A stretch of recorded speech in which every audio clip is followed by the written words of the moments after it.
ایک بڑے بحری جہاز کا انجن خراب ہو گیا۔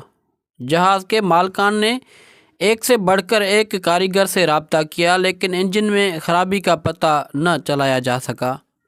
کسی نے ایک بوڑھے ایکسپرٹ کا بتایا جو عرصہ دراز سے جہاز کے انجن کی مرمت کرتا آ رہا تھا اور اپنے کام کا ماہر تھا۔ بوڑھے کاریگر سے رابطہ کیا گیا۔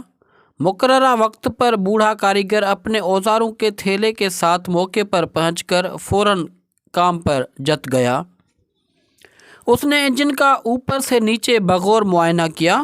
موقع پر موجود جہاز کے دو مالکان یہ سوچ کر بوڑھے شخص کی حرکات و سکنات کا مشاہدہ کر رہے تھے کہ وہ انجن میں خرابی کا پتہ لگا لے گا۔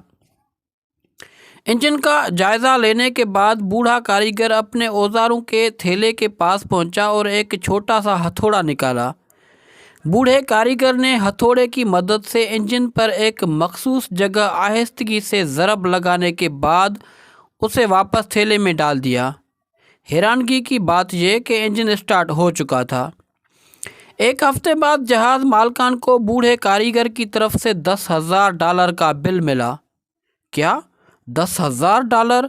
مالکان نے حیرانگی کا اظہار کرتے ہوئے کہا کہ بوڑھے نے تو بمشکل ہی کچھ کیا ہے۔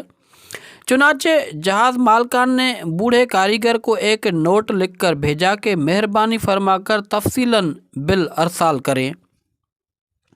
بوڑھے کاریگر نے جواباً جو بل بھیجا اس کی تفصیل کچھ یوں تھی: ہتھوڑے کے ساتھ ضرب لگانے کا بل مبلغ $2، جبکہ ضرب لگانی کہاں ہے اس علم کے مبلغ $9,998۔